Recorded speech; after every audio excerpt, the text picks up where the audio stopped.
আমলে পুরানো মন্দিরের ছবি দিয়ে তারা ধর্মপ্রাণ মানুষদেরকে, দাড়িওয়ালাদেরকে, টিপুওয়ালাদেরকে ট্যাগ লাগাতে চায়, যাতে তারা মনে করতে চায় যে এদেশটা জঙ্গিদের দেশ। এদেশটা জঙ্গিদের দেশ না, এদেশটা ধর্মপ্রাণদের দেশ, এদেশটা আলেমদের দেশ, এদেশটা দাড়িওয়ালার দেশ, এদেশটা টুপিওয়ালার দেশ। এদেশে সবাই থাকবে, কিন্তু আমরা কোনোদিন কোনো উগ্রতা পছন্দ করি না। যদি উগ্রতাই পছন্দ করতাম, বাংলাদেশে একটা সিনেমা হল থাকতো না, বাংলাদেশে কোনো হিন্দু থাকতো না, বাংলাদেশে কোনো মসজিদ, অন্য অ্যাক্টিভিটিস থাকতো না। আমরা উগ্রপন্থী কোনো মানুষ নয়। এদেশের মুসলমানরা সকল ধর্মপ্রাণ মানুষের প্রতি শ্রদ্ধাশীল, এবং আমরাই পাহারা দিয়ে তাদের পূজা অর্চনা থেকে শুরু করে সব বিগত দিনেও করেছি, এখনও করছি। আপনি যদি সমগ্র মন্দিরে পাহারা দেন, গিয়ে দেখবেন যে সেখানে হয় কেউ চরমনায়ের, না হয় কেউ জামাত শিবিরের, না হয় কেউ কওমি হেফাজতের, না হয় কেউ সাধারণ ছাত্রছাত্রী, এবং এইভাবে করে তারা পাহারা দিচ্ছে। এটা একটা পৃথিবীর সবচেয়ে একটা মডেল রাষ্ট্র বাংলাদেশ। এর চাইতে ভালো কোনো মডেল রাষ্ট্র পৃথিবীর কোনো আধুনিক রাষ্ট্রও দেখাতে পারবেন না। 90% মুসলমানের দেশে এইভাবে আমরা তাদেরকে কোলাকুলি করে গলার ভিতরে রেখে এভাবে রাখছি। এটা একটা চরম সৌহার্দ্যপূর্ণ একটা বাংলাদেশ।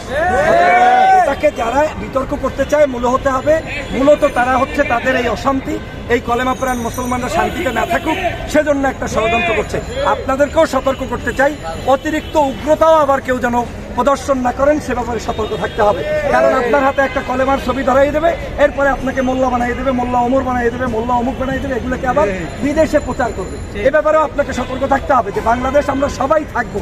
থাকতে হলে এই মুহূর্তে যে কৌশল অবলম্বন করতে হবে, that should B the right point. আবার এর বিকল্প গেলে এই দেশটাকে ধ্বংস করে ফেলবে। কারণ আপনাকে মনে রাখতে হবে, আজকের এই বিজয় শুধুমাত্র কোনো একজনের বিজয় না, সবাই মিলে চেয়েছি বিদায় হয়েছে। যদি সবাই না চাইতাম তাহলে কিন্তু হইতো না। 16 বছর নির্যাতিত ছিলাম, নিপীড়িত ছিলাম, বাংলাদেশের সবচেয়ে বড় বিজয়, আমরা স্বাধীন হয়েছি। এর চাইতে আর কিছু লাগবে না। এভাবেই আমাদের চলতে হবে। সরকারের সময় দেখেছি রাস্তাগুলোতে বিভিন্ন আবর্জনা পড়ে থাকছে।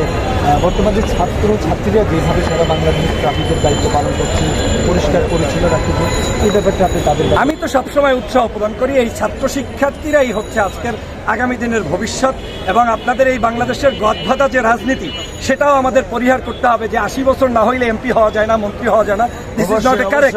আমাদের এই দেশের যুবকরা নেতৃত্ব দিবে, যুবকদেরকে আসতে দিতে হবে, ছেলে মেয়েদেরকে সব জায়গায় রিক্রুট করতে হবে, এবং স্বাধীনভাবে মুক্ত চিন্তার একটা বাংলাদেশ। মুক্ত চিন্তা মানে এই নয় যে শুধু ল্যাংটাওয়ালা ঘুরবে আর জুব্বাওয়ালা ঘুরতে পারবে না।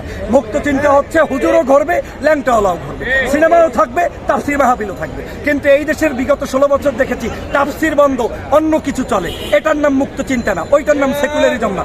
Secularism should be something that should be আমার ইকুয়ালিটি।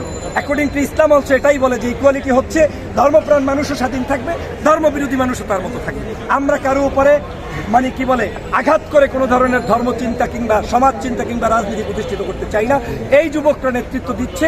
আপনি শুধু পরিচ্ছন্নতাই নয়, আমার বিশ্বাস এই যুবকরাই আগামী দিনের বাংলাদেশ গড়বে। এবং এদেশে যদি কোনো ব্যক্তিকে রাজনীতি করতে হয়, তাদের প্রত্যেকটা রাজনৈতিক দলের সংস্কার দরকার। যুবকদেরকে রিক্রুট করতে হবে, এদেশকে যারা ভালোবাসে তাদেরকে দলের ভিতরে ঢুকাতে হবে। যারা ভারতের এজেন্ট, তাবেদার, অন্য দেশের তাবেদারি করে, এই সকল দালাল দিয়ে ধ্বংস করেছেন 16 বছর, আর একটা মুহূর্তের জন্য বাংলাদেশকে ধ্বংস করতে দেওয়া যাবে না। এই বাংলাদেশের প্রত্যেকটি পরতে পরতে সেজদার বাংলাদেশ হবে, কলেমার বাংলাদেশ হবে, তাকবীরের বাংলাদেশ হবে।